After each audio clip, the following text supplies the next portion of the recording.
வணக்கம். மாலை முரசு செய்திகளை விரிவாக பார்ப்பதற்கு முன் தலைப்புச் செய்திகளை பார்க்கலாம். இலங்கையில் இன்று நடைபெறுகிறது அதிபர் தேர்தல். காலை 7 மணிக்கு வாக்குப்பதிவு தொடங்கவுள்ள நிலையில் அனைத்து ஏற்பாடுகளும் தயார்.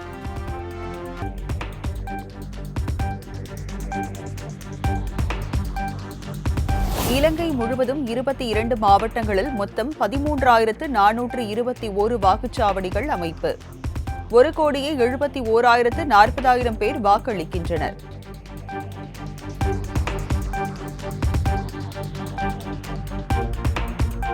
தேர்தலையொட்டி இலங்கை முழுவதும் பலத்த பாதுகாப்பு ஏற்பாடு.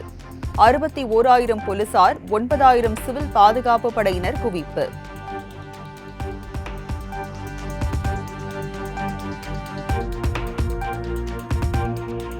மாலை 5 மணியுடன் வாக்குப்பதிவு முடிவடையும் நிலையில் இரவு 7 மணிக்கே தொடங்குகிறது வாக்கு எண்ணிக்கை. இலங்கையின் புதிய அதிபர் யார் என நாளை அறிவிக்கப்படும் எனவும் எதிர்பார்ப்பு.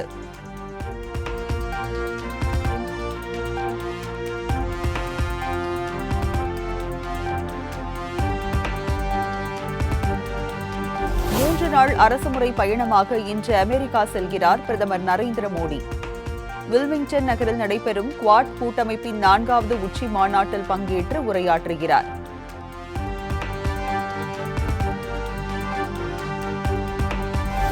அமெரிக்க அதிபர் ஜோ பைடனுடன் இன்று இருதரப்பு பேச்சுவார்த்தை நடத்துகிறார் பிரதமர் மோடி. இருதரப்புக்கும் இடையே சில ஒப்பந்தங்கள் கையொப்பமாக உள்ளதாகவும் தகவல்.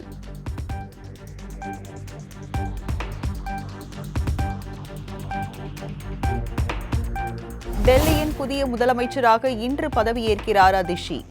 அவரது தலைமையிலான புதிய அமைச்சரவையும் இன்று பதவியேற்பு.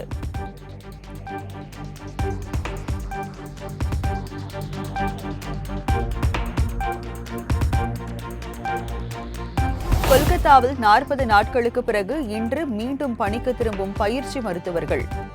அவசர சிகிச்சை பிரிவு அத்தியாவசிய மருத்துவ சேவைகளை மட்டுமே செய்வதாக அறிவிப்பு.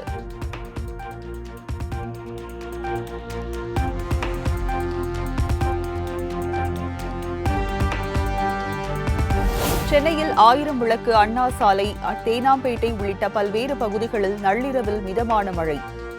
கிண்டி, சைதாப்பேட்டை உள்ளிட்ட பகுதிகளில் விடிய விடிய பெய்த மழையால் வெப்பம் தணிந்து குளிர்ச்சியான சூழல்.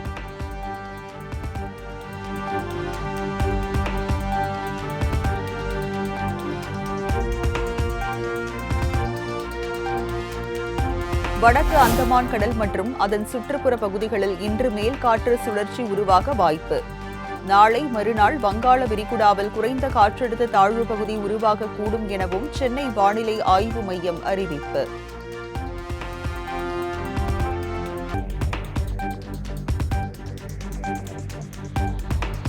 தமிழ்நாட்டில் தஞ்சாவூர், நாகை, நெல்லை உள்ளிட்ட 11 இடங்களில் வெயில் சதம் அடித்ததால் மக்கள் தவிப்பு.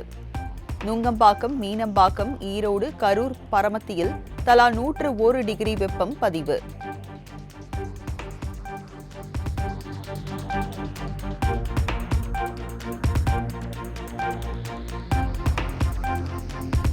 தேர்தலில் மிகப்பெரிய பின்னடைவை சந்தித்த பிறகும் ஒரே நாடு ஒரே தேர்தல் முறையை அமல்படுத்த முயல்கிறது பாஜக அரசு. சென்னை தியாகராய நகரில் நடைபெற்ற நிகழ்ச்சியில் அமைச்சர் உதயநிதி சாடல். ஒரே நாடு ஒரே தேர்தல் திட்டத்தை இப்ப செயல்படுத்த துடிக்கிறாங்க. அதுக்கு ஒன்றிய அமைச்சரவை ஒப்புதல் கொடுத்திருக்கு.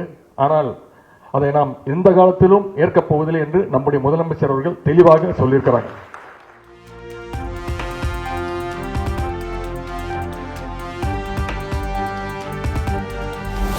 சாலையில் போவோர் வருவோர்களிடம் எல்லாம் துணை முதலமைச்சர் பதவி குறித்து கேள்வி எழுப்பப்படுகிறது.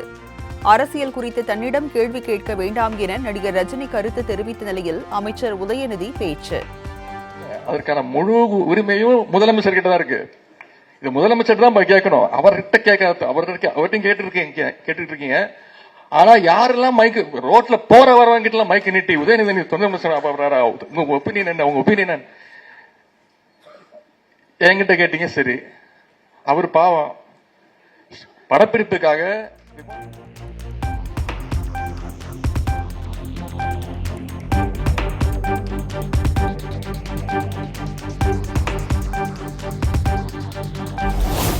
திமுக கூட்டணி வெடித்து சிதறும் என காத்திருந்தவர்கள் ஏமாந்து போனார்கள்.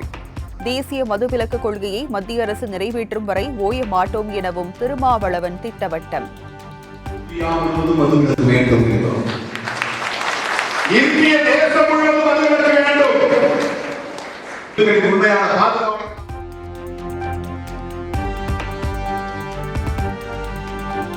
மக்கள் நீதி மய்யம் கட்சியின் பொதுக்குழு உறுப்பினர்கள் கூட்டம் கட்சித் தலைவர் கமல்ஹாசன் தலைமையில் சென்னை தேனாம்பேட்டையில் இன்று காலை 9 மணிக்கு நடைபெறுகிறது.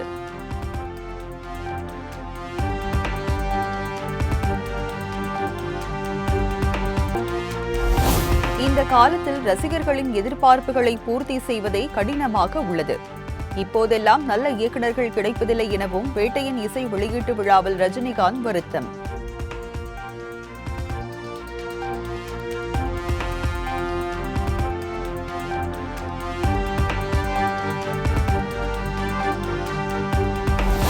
நடிகர் ரஜினியின் வேட்டையின் திரைப்பட இசை வெளியீட்டு விழாவில் ரசிகர்களுக்கு அனுமதி மறுப்பு.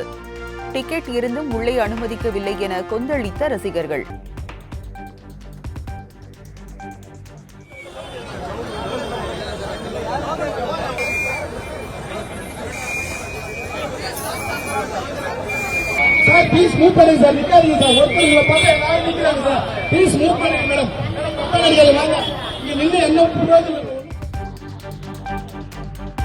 மேட்டூர்லேருந்து வந்திருக்கிறோம். விஐபி டிக்கெட் எங்களுக்கு கொடுத்தது கரெக்டாக கெப்பாசிட்டி பார்த்து தான் நாங்கள் டிக்கெட் அடிச்சிருப்பாங்க. ஆனால் எப்படி உள்ள விட மாட்டேங்கிறாங்கன்னு தெரியல. அப்போ இந்த டிக்கெட் வச்சு போனவங்களாம் யாருன்னு ஒன்றுமே புரியல எங்களுக்கு. இவ்வளோ பேர் டிக்கெட் வாங்கி இவ்வளோ பேர் ஏமாற்றம் அடைஞ்சு இவ்வளோ தூரம் போகிறாங்க. அவ்வளோ தூரத்தில் மேட்டூர்லேருந்து வந்திருக்கிறோம் நாங்கள். ரொம்ப ஏமாற்றமாக இருக்குது. ஸோ 1000, 3000, 4000 அடிச்சாச்சு, கொடுத்தாச்சு. Seat number important. ரோ இல்லை, சீட் நம்பர் இல்லை. டிக்கெட் இருக்கு, தைரியமாக உள்ளே போகலாம் தான் வந்தேன். ஆனால் கடைசியில் பார்த்தா உள்ளே விட மாட்டேன்ட்டாங்க. கேட்டால் ஃபுல்லாக பயங்கர ரெஸ்ட் ஆயிடுச்சு, யாருமே உள்ள அலௌட் இல்லைன்னு சொல்லி கிட்டத்தட்ட ஒரு 200 பேர் 300 பேர் சுற்றி சரௌண்டிங்கில் நிற்கிறாங்க. யாருமே உள்ள விட மாட்டேன்றாங்க. இதனால எங்களுக்கு ரொம்ப ஏமாற்றம் தான். தெரியல, ஓவர் எக்ஸஸ் கிரௌட் அப்படின்றாங்க. பட் அதுதான் உண்மையான ரீசனா தெரியல. போறவங்க போயிட்டு தான் இருக்காங்க. ஈவன் நம்ம சில நேம் சொல்லி கூட நம்ம உள்ள வர மாட்டாங்க.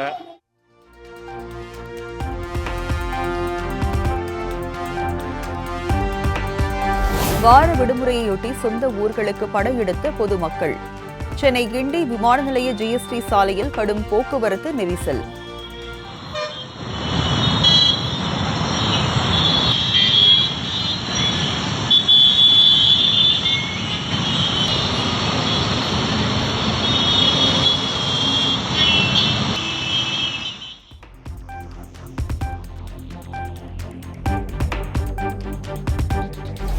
சென்னை உயர்நீதிமன்ற கூடுதல் நீதிபதிகள் 5 பேர் நிரந்தர நீதிபதிகளாக நியமனம்.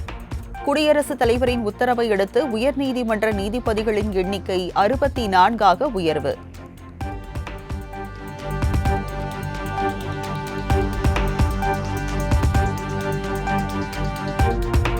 சர்ச்சை பேச்சாளர் மகாவிஷ்ணுவின் ஜாமீன் மனு தள்ளுபடி. மேலும் 14 நாட்களுக்கு காவலை நீட்டித்து சென்னை சைதாப்பேட்டை நீதிமன்றம் உத்தரவு.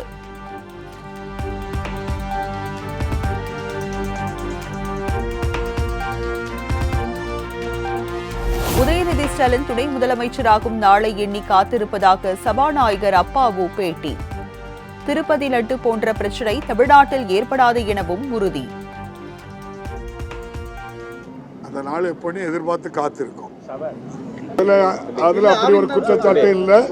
அது ஒருபோதும் எப்படி தயாரிக்கணும், பஞ்சாமிர்தம் பல வர்க்கங்கள் வச்சுதான் தயாரிக்கப்படுதே தவிர திருப்பதியில இருக்கிற மாதிரி எந்த குற்றச்சாட்டும் இதுல.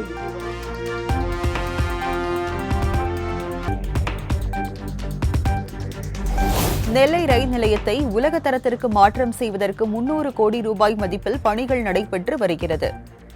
மெமு ரயில்கள் இயக்கப்படாத இடங்களில் விரைவில் இயக்க நடவடிக்கை எடுக்கப்படும் எனவும் தெற்கு ரயில்வே பொது மேலாளர் RN சிங் உறுதி.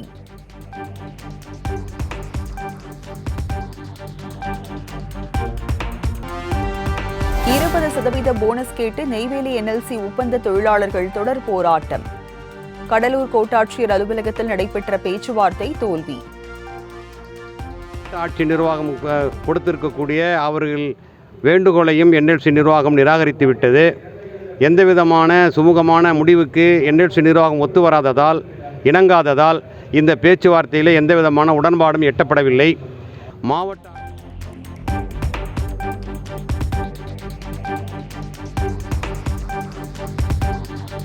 நீலகிரி அருகே தேசிய நகர்ப்புற வாழ்வாதார இயக்க அலுவலகத்தில் லஞ்ச ஒழிப்புத்துறை போலீசார் சோதனை. கணக்கில் வராத 4 லட்சம் ரூபாய் ரொக்கப்பணம் பறிமுதல்.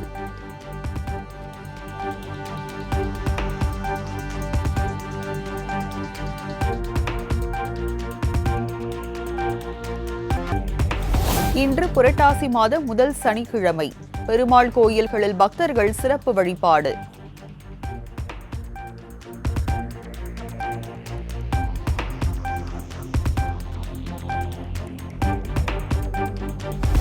சமயபுரம் மாரியம்மன் கோயிலில் 1,27 லட்சம் ரூபாய் ரொக்கப்பணம் காணிக்கை.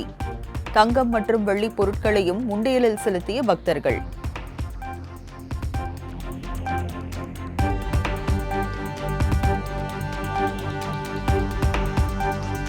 தூத்துக்குடி தருவைக்குளம் அதிதூதர் மிக்கேல் ஆலய பெருவிழா கொடியேற்றம். வான வேடிக்கையுடன் நடைபெற்ற விழாவில் திரளான கிறிஸ்தவர்கள் பங்கேற்பு.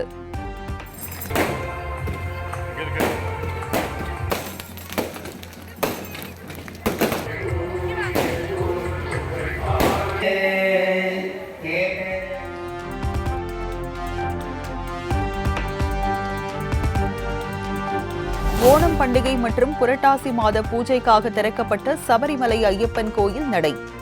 இன்று இரவு 10:30 மணிக்கு அரிவாராசானம் பாடி நடை அடைப்பு.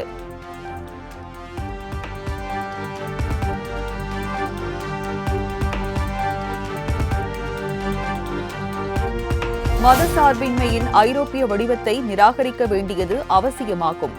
சமூக மற்றும் சாதி மோதலை ஊக்குவிக்கும் அரசியல் சித்தாந்தத்தை கைவிட வேண்டும் எனவும் ஆளுநர் RN ரவி திட்டவட்டம்.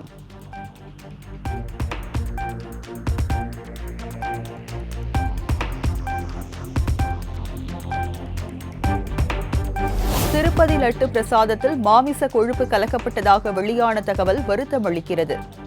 மதம் சார்ந்த இடங்களின் புனிதத்தை காக்க அரசு நடவடிக்கை எடுக்க வேண்டும் என்றும் ராகுல் காந்தி வலியுறுத்தல்.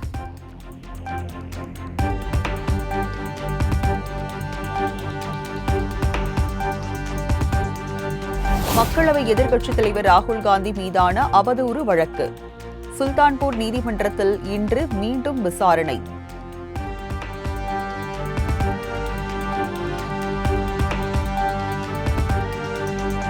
கொல்கத்தாவில் கைகளில் தீப்பந்தங்களை ஏந்தியவாறு பொதுமக்கள் பேரணி. மருத்துவ மாணவி படுகொலை விவகாரத்தில் விரைந்து தீர்வு காண வலியுறுத்தல்.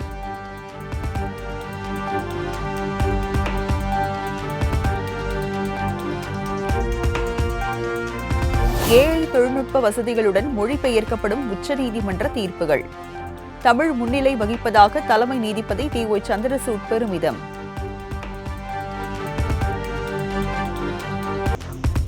அரசு மற்றும் தனியார் துறைகளில் பணியாற்றும் பெண் ஊழியர்களுக்கு மாதவிலக்கு கால விடுமுறை. கர்நாடக அரசு திட்டம்.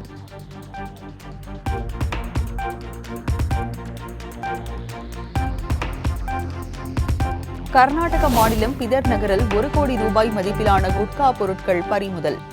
மூட்டை மூட்டையாக குடோனில் பதுக்கி வைக்கப்பட்டிருந்த பொருட்களை கைப்பற்றிய வணிக வரித்துறை அதிகாரிகள்.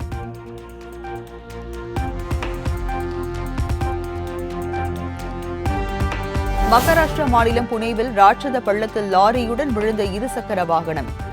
இருசக்கர வாகனத்தை கயிறு கட்டி மீட்ட நிலையில் லாரியை மீட்கும் பணி தீவிரம்.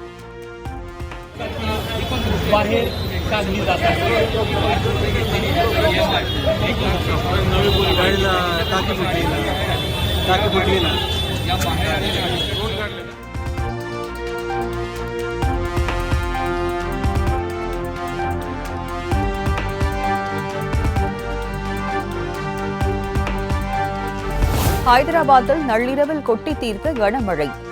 சாலைகளில் மழைநீர் பெருக்கெடுத்து ஓடியதால் வாகன ஓட்டிகள் அவதி.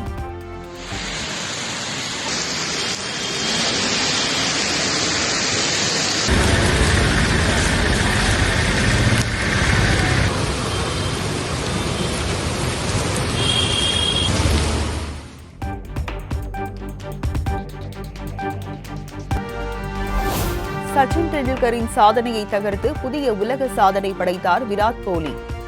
சர்வதேச கிரிக்கெட்டில் சொந்த மண்ணில் அதிவேகமாக 12,000 ரன்கள் கடந்த வீரர் என்ற பெருமையை பெற்றார்.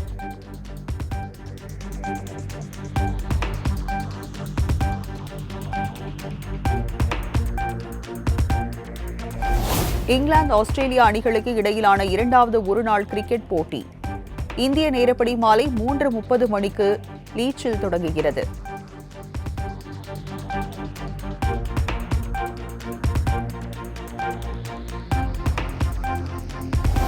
இந்தியன் சூப்பர் லீக் கால்பந்து போட்டியில் பஞ்சாப் அணி வெற்றி. 2-1 என்ற கோல் கணக்கில் ஒடிசாவை வீழ்த்தி அசத்தல்.